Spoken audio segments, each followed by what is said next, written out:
So this is the first video of the Looking for Ferns channel.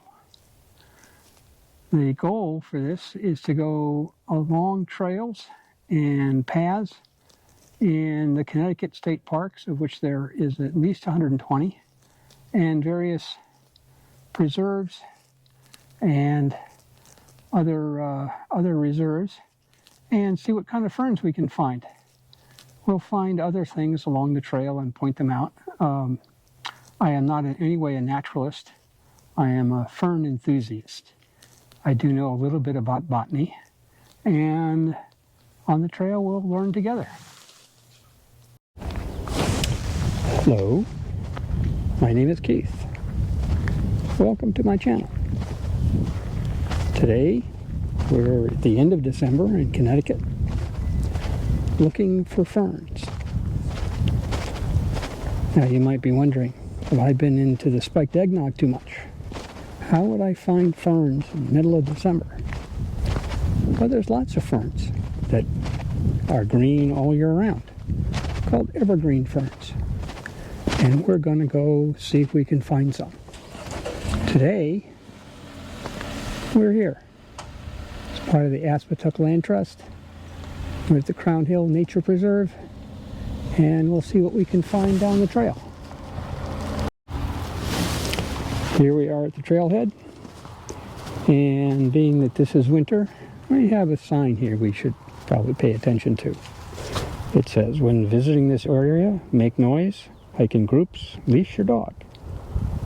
Make noise so the bear knows you're there, never approach the bear. Back away slowly, do not run or climb a tree. Be offensive, make noise. Okay, so that's how we're supposed to handle a bear if we see one. Well, maybe we will, maybe we won't. We'll have to see. However, right here at the trailhead, we have our first fern.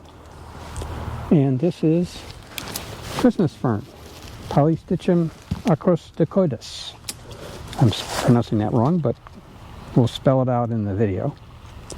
And how do we know that this is Christmas fern? Well, once you've seen it, you know it. However, ferns are divided into several categories. And one of them is, how do we cut this leaf as it approaches the main stem, which is called the rachis. And in this case, it's cut once perpendicular to the rachis. And then the second part is, it's only very slightly connected. There's no webbing or any additional leaf pieces connected to the rachis. And it has this little tip. And this is supposed to make it look like Santa's sleigh, Santa's boot, other things like that. But the real reason it's called a Christmas fern is because it's green, and it was used for wreaths back in the day before steam and all of those things. And it's green all year round. That's one of the things we expected to find here on our walk. And the spores of the Christmas fern are up on the tip. And so we see here that all of the tips have been, are kind of gone. And that's because those parts of the plant have shriveled up. But the sterile part and the fully sterile leaves are still very much here. They're all on the ground because we've lost the turtle pressure to make them stand upright. Here's a couple that are still standing up. But this is a Christmas fern, and we should find quite a few of that around here. This particular area does have a lot of Christmas ferns, but we'll see what else we can find and see if we can find signs of other ferns from looking for what's going around. Here's the trail map to the trails that we're on, and we're down here on the Pink Trail. Let's see if we can make sure that stays in focus. Down here on the Pink Trail, at the very bottom of the Pink Trail. This is where we are here. And our walk today is going to take us around the Pink Trail and see what we can find. As you can see, it's quite the big place. I think it's, they said here, it's 6,400 acres. So this is right up against the two reservoirs that feed the lower part of Connecticut. But this is quite the extensive extensive place. The light gray here is where they allow hunting. So later on in the year we have to be careful in that area. But the pink trail doesn't have any hunting, so we'll be okay, whether it was hunting season or not. Alright, here we are continuing our walk on the pink trail. There's a nice signage they do on this trail. They do a really good job here. As we come up to this turn, we spot another fern. And guess what? It's a Christmas fern, which we expected to find. As you can see, it splays itself out and keeps itself all covering up all the leaves and keep things from getting company that it doesn't want. Now, one of the things that's in here that we really need to talk about is this guy, winged Euonymus. I can't remember the Latin name for it, but this is an invasive species. This one's just a couple of years old, but you can see it's already gotten quite a good root system. There is a program here to pull native invasive species, and this is one of them, of several perennials. The Japanese barberry and a couple of others. This one is pretty pervasive in here. It's still allowed to be sold by the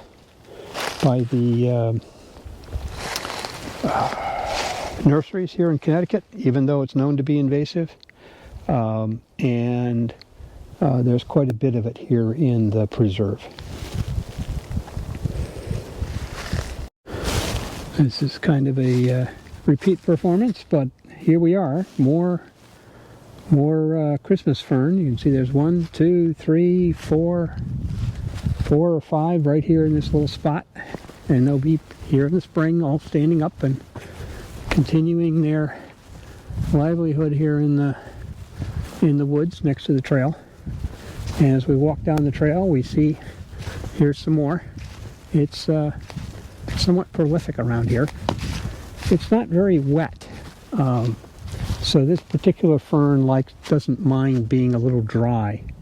A lot of other ferns, of course, like to have their feet wet or moist, and so Christmas fern has a tendency to be where there's where the ground is flatter. Actually, it likes some rocks too. Again, here's our winged Euonymus that hasn't been taken care of, but there's so much of it, it's tough to know when you've taken care of it when you haven't. Again, we're finding some more Christmas fern. There's one over there. There's one over there by the log. There's another one. Here's another one. Really quite a lot of them in and around here. But what I really wanted to show you was just how bad the winged Euonymus is. You see that it's here. There's a big bush of it. Here's a small clump of it right here. Some more small bushes. And this doesn't look too bad, but let me point the camera downhill, and all the way to the wall, all of that fuzzy brown low-level shrubs that you see, that is all winged Euonymus. All of it, all the way to the wall. And you're seeing an acre of this just solid understory. Not even certain that you could hand pull this. You'd have to come in here with a lot more than just people to get rid of this and get the understory back to a more natural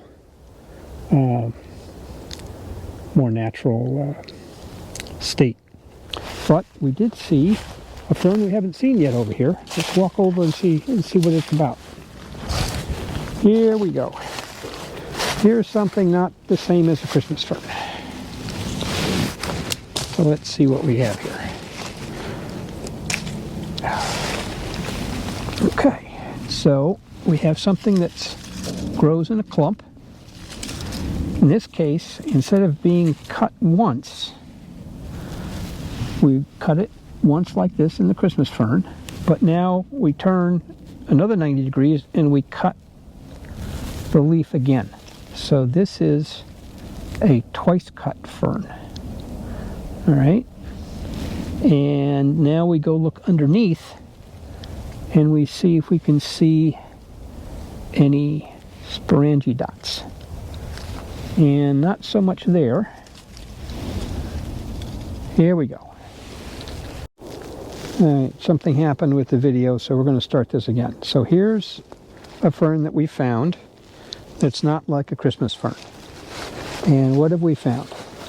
Well, we found it grows in a clump. So you can see here, we have this center that all of the stems, or this part is called the stipe, up to the first part of the green, the stem is called the stipe. And now we have a different shaped frond. That's the green part that goes all the way up from where the stipe stops all the way up to the tip. And now, instead of it being cut just once like this, we now cut it again at another 90 degrees. So this is called a twice cut, or bipinnate is the technical term. And now we want to go look underneath and see if we can see what the spores look like. Now here's an odd. We have this one branching. I don't know if I've seen this particular type of leaf before, but that's different. But now we go look and see what the spores are like. I don't know how good the camera is going to see the detail. We'll take some pictures, but this certainly looks like marginal woodfern,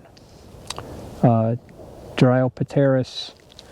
I'm trying to remember the name of the species for marginalis. That's right, Dryopteris marginalis. Now I'm saying Dryopteris, and I'm saying Dryopteris. Everyone else in the book say Dryopteris, but dryo is the first root word, which is wood in Greek, I believe, and pteris is the other root word for fern. So Dryopteris, being the genus, is a way I'd like to pronounce it. So if we want to continue to say Dryopteris, that's what the books say, that's fine. I'm going to go with Dryopteris, tomato, tomato. So let's take some pictures and see it up close.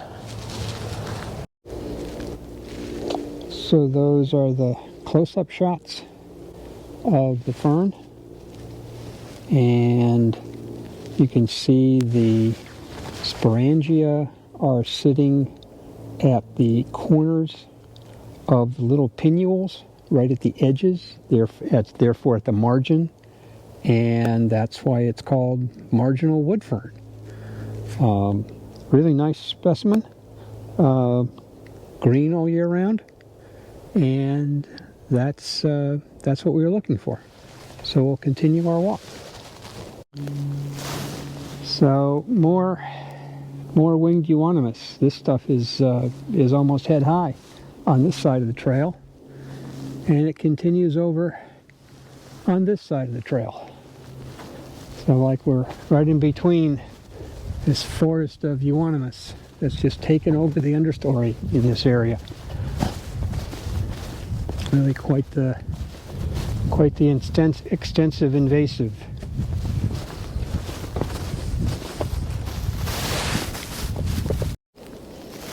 All right, here we have another fern that's not Christmas fern, and maybe it's the same as the one we just saw.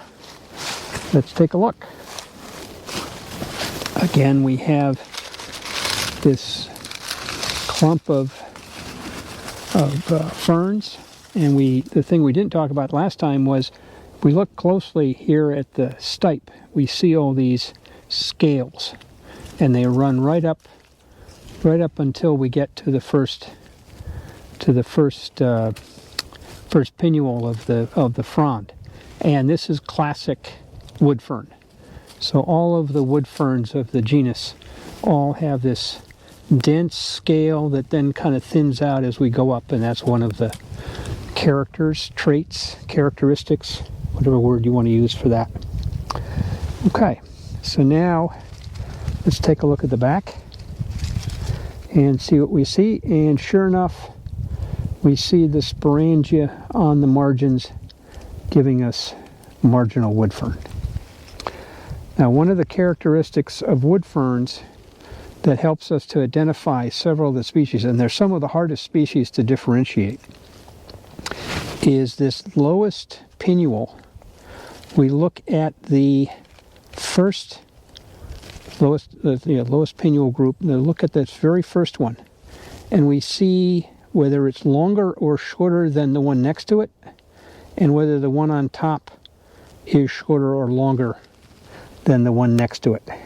And that, depending upon which way it is, will tell us which one of the possible 3 or 4 species in this area that we have. Connecticut has about 80 total species of ferns, and the Dryopteris has about 5 or 6 different species of those 80 or so. I think, as I recall, there's 11 to 13,000 species in the world. So we don't have to learn that many species of ferns around here. We just need to learn a few. And the rest of the eastern coast of the United States and up into the Great Lakes adds about another 50 or so species. So we don't have a lot of ferns to go look for, so they should be fairly easy to figure out which ones they are if we spend a little time. Well, here's a hillside of Christmas ferns. You can see all in amongst the rocks. There's 1, 2, 3, 4, 5, 6, 7, 8, 9, 10, 11, 12, 13, 14, 15. Lots of Christmas ferns. And our ubiquitous winged Euonymus. I'm coming down to a stream. We can hear it. We can't quite see it yet. But one of the things about being around here is the number of trees that have fallen down and been cut to get the trail cleared. It's really quite substantial. Possibly this area hasn't been used in over 100 years, so that the previous generation of trees are dying, which is a nice sign that it's been left to go natural for quite some time. The understory doesn't have any dead trees, and it was clear cut at one point within the last 100 years, because most trees last 80 years or so. So if you don't have any dead trees, then it hasn't been a forest for more than a generation, and it takes 2, 3, 4 generations for a forest to come back. And looks like this one may be on its way. So here's our little babbling brook. Quite the little stream. We had some rain this last week. It's been dry for the last day or two. So this stream is about running as much as it would be here in the wintertime.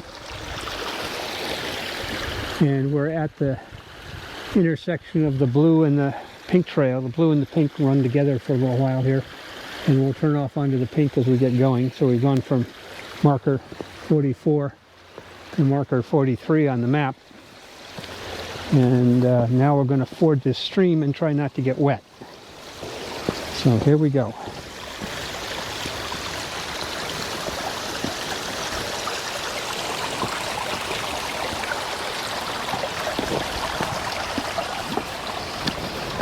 There we go. Not too bad. A little bit of fancy footwork. Alright, so here's some signs of some ferns that aren't green all year round. This ferns here and here, and more here. And we're starting to see that these are not clumped like the marginal fern or the Christmas fern. They're kind of one or two individuals, and they kind of run along the ground. My guess is this is Hayscented. I could be wrong, but here we see a smooth stipe. It may have hairs in the wintertime, but it's fairly long compared to the, you know, it's a quarter to a third of the length of the entire fern. And Hayscented likes to be kind of just running around. It takes over the understory if it can get a hold and really just, you know, take over like we've been seeing the Euonymus, but you know, that's what Hayscented is supposed to do. But here I think it's just kind of a local, and it will come up again. So right across the stream in the springtime or late spring, we should start seeing some Hayscented fern if we got it right.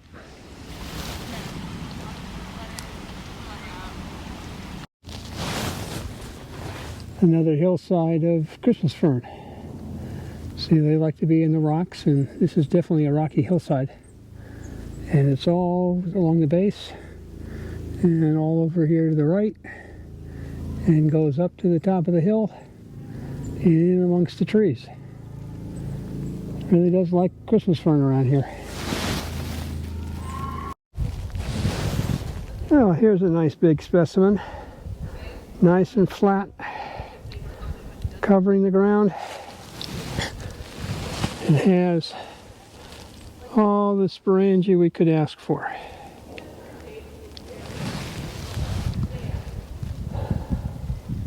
All here amongst the rocks at the top of the hillside with all the other Christmas ferns. Well, we found a bog, possibly the headwaters of the stream. Maybe not. Maybe it's just a vernal pool. But here's where we might find more signs of ferns, since they like to have their feet wet. But it may be too acid or not wet enough all year long. I don't know yet. Let's look around and see what we can find. Getting our foot in the middle of the mud. This would be ideal if it was wet all year for royal fern, Osmunda regalis, as they like to have their feet wet all the time. They like to be in standing water. So, trying to see if we can find some signs of their stalks, their stems, their... Oh, there's something to look at. Right over there in the middle of the bog. So tiny fern. The immature ones are harder to figure out what they are. That's definitely at least a twice cut. Let's see if we can get a little closer.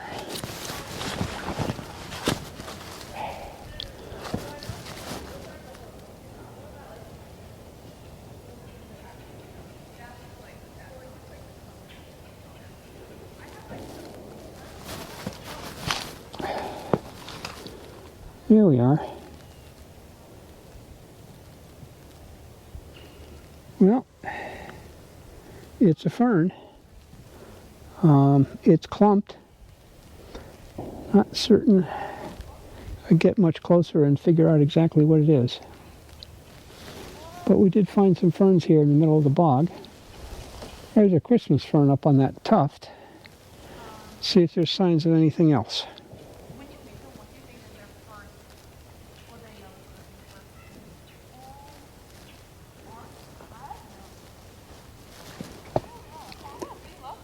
Doesn't look like it. We'll walk around and see if we can find some more and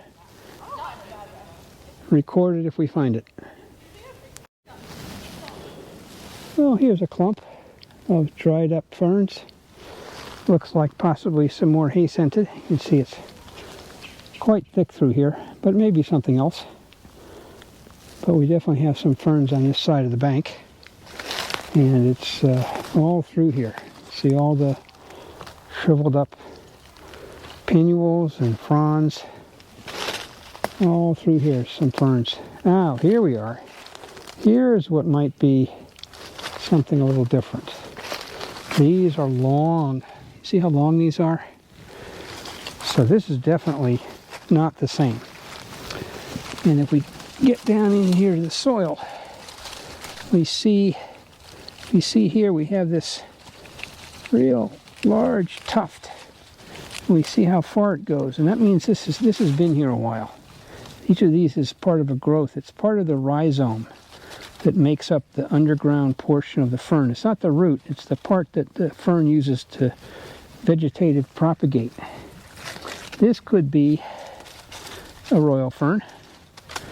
It has these long stiff stalks and grows in this kind of tuft that it basically starts taking over the ground. So maybe there's a royal fern here next year. We'll have to take a look. And we have another clump here, which is, and then another one get over here. So this could be a spot for a royal fern next in the springtime. Definitely have to come back and take a look. We have a skunk cabbage that's starting up already. I think it's a little early. Thought maybe it wasn't until February, but this is late December. And things are a little bit warmer now, so maybe the skunk cabbages get a little more of a head start now. And there's one there. There's one there. There's one over there by the rock. There's one in the middle of that little piece of stream and one by the edge. Yeah, this whole place is starting to sprout skunk cabbage. I don't remember the Latin name for it. You can leave that in the comments. But no, this bog and swamp is ooh, ooh, ooh, ooh, ooh, ooh, ooh. We found it. We found it. We found them. We found them. Look, look, look, look. Look. Look what we found. Oh, happy days. I think we have ourselves a rare fern. Maidenhair Spleenwort, if I'm not mistaken. Or is this ebony? We'll have to go look in our book. Oh, wow. Oh, wow. Look at that. Let's see if we can get over there without getting our feet wet and without damaging the plant. Look at that. Now, maybe this is not a fern at all. It's really kind of branching too much. Maybe that's a vine or some other kind of plant. I suspect maybe I got too excited. That looks like, maybe the strawberries down there. Yeah, I don't know. Maybe not. But it certainly looked like something we were looking for. But the more I look at it now, the more I say, no, that's not a fern. Certainly looks like Maidenhair Spleenwort, but I don't think so. We got wild strawberries here next to it, so I suspect that's, and we see the bigger leaves coming out. Yeah. Oh well, false alarm. On to the next one. Well, we did find a fern that's still green. Not one of the other ones. I believe what we have here is, if I can remember the name, Crested Fern. The interesting thing about Crested Fern is you see how we're twice cut, but we're not quite cut all the way to the midrib of the pinnule. But it is twice cut. But you see how the pinnules are rotated, so they're not. They're more perpendicular. They're more parallel to the ground than they are to the stem, and that's one of the characters of Crested Fern. And here's some more smaller pieces. So this one's gotten knocked over, but it's still attached enough that it's growing. And there's our spore pattern, or sporangia pattern, and that's definitely the pattern we would see on a Crested Fern. So, yeah, I found the fern all green, not marginal and not Christmas. Okay. All right. We have another one, another fern. We have a dog behind us. It's gotten a little lost, so there'll be some panting and someone calling it. So I believe what we have here is Evergreen Woodfern. If we look closely, we see that the sporangi are in the middle of the pinnules, not at the margins, along the veins of the interior of the pinnules, which is the Evergreen Woodfern, Dryopteris intermedia, I believe is the correct name. I'll correct it if it's wrong with some text. But this is one of the other evergreen ferns that we will find here in the wintertime, which is exactly what we were looking for. Quite the slog through the swamp in order to find this, and hopefully we'll get back to the trail soon. But as you can see, we're in the middle of the bog, and we came from way over there all around. It kind of snakes gradually around here. This is the high spot here, and it bends back around here, and we have to go that way in order to get back to the trail. So yeah, we found another one. So we're up to 5 species, I think, so far, and it's winter. How about that? Yay, back on Terra firma after going through all that swamp. Okay, back on the trail. Here we go. All right, we've walked past the second parking lot on the pink trail. Show the map with the little parking circle. That parking lot is chock-a-block full of people. A lot of people out on the trail today. I think we've met 3 or 4 or 5 people on the trail today. This area is pretty flat and not a lot of understory, so I don't know if we're going to find a lot more ferns from here on in. But we'll let you know if we find anything out of the ordinary. It is a nice day, even though it is overcast. There's no wind, so it's quiet, except for the occasional barking dog. But I hear birds chirp every now and again. So a nice walk, even if we didn't find a lot of ferns. It's still nice to be out and about. Marker 42. And we're in between the 2 parking spots. So not much farther to the car. Well, here's a recent tree that fell down. Lots of termite damage and hollowed a little bit. Well, actually it was hollowed out because of the way the tree fell out. But that's not really why we stopped. We stopped here because we have a Christmas fern convention. Look at all the look at how dense it is here. It is just thick, covers everything. Really. And then on the other side of the stone wall, it's the same way. If stone wall wasn't there, this would probably be solid Christmas tree fern. So, yeah, this is the most favorite place for a Christmas tree. And if you look up, the canopy is kind of open, not terribly open. Maybe less, maybe no. But there's definitely the sun gets through. And the Christmas fern is like underneath where the branches are. So here, the branches are shading. There, the branches are shading. It's shading over there. But we don't have as much over there because I think it's a little bit too bright for them. But here, it's quite the set of specimens here. And here we are just about back at the parking lot, having circled around the pink trail. And we are done for our little trip around the Aspectuck Trout Valley Conservation Area. So what did we find today? Well, let's see. We found Christmas fern. Nothing but Christmas fern. Christmas fern as far as the eye could see. We found marginal woodfern. We found evergreen woodfern. We found a lucky chance of getting some crested fern. And then we have a possibility of finding Hayscented Fern, which is probably all around. We're just not seeing it as much. And then maybe royal fern come springtime. So that's 5 species of fern.